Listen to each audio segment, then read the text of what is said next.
have to have an engine.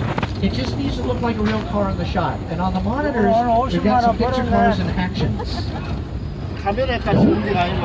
Flintstones didn't have engines. We've got Fast and Furious cars. There's a Jeep that two boys fix, and it helps them escape a dinosaur in Jurassic World. The newest car up here, just placed here last month, is the one from the Fate of the Furious. That was used in the first scene of the movie, the first race. That was Dom's cousin's car. And he was forced to race it while it's falling apart, it's on fire. He has to spin around and race backwards so he doesn't catch on fire. The first Transformers, not a Universal film, but, I'm sorry, with the fire, that could happen. You did that once with the tram, right? You spun it around, you drove it backwards for safety reasons. Do it now.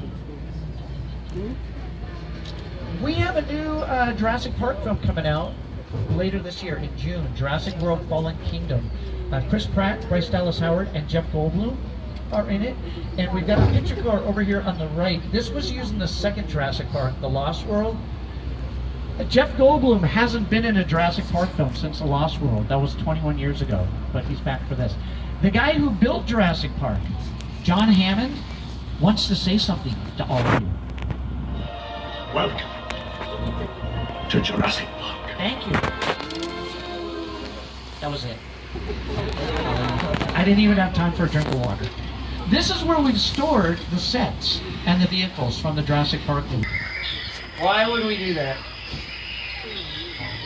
Dinosaurs keep spitting. Oh, they're spitting again. Spitting on the second. They might spit on the third car.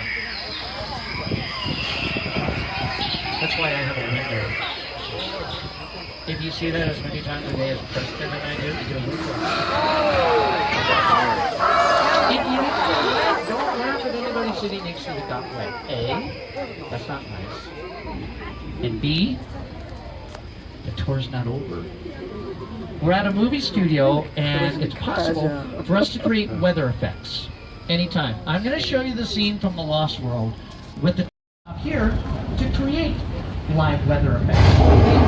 We've got some speakers that are piping in the sound of thunder, and we've got some sprinklers hidden up in the trees. When we turn on the sprinklers, we have instant rain. It's a really simple special effect. We run the special effect every time a tram drives through, but the problem is that it's built on a hill, and throughout the course of the day, a lot of water accumulates at the top of the hill, and then randomly throughout the day, one or two trams flush down the hill.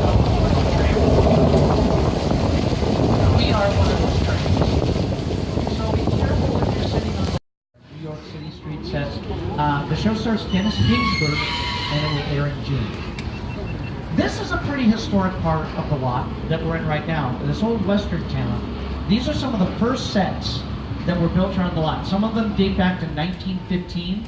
And at this point, we've reached a little beyond the halfway mark of the tour. Once again, I want to remind you, please remain seated during the tour.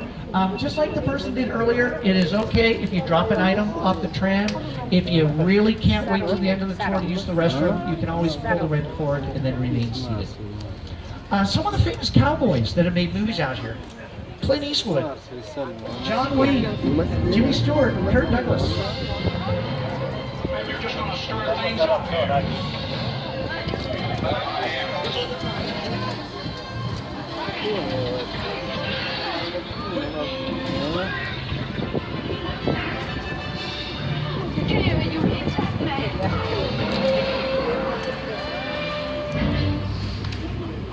Hit the ground first. Mine was taller.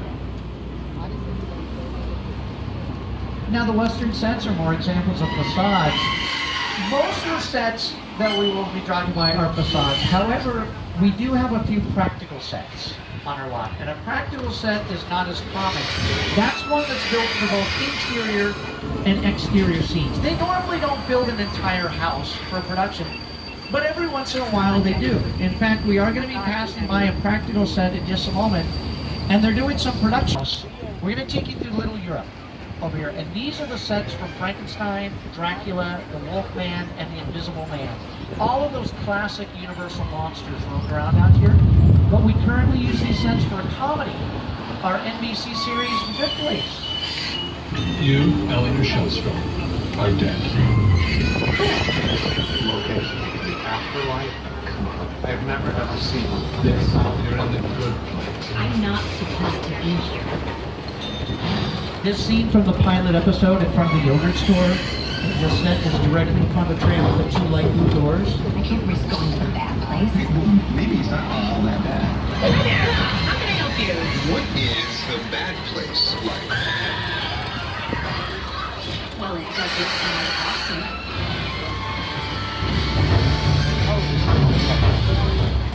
Okay, I'm going to turn off the sound for about 1 or 2 minutes until our train completely passes the home and family set. It's coming up on the left, and the production is going on inside the house.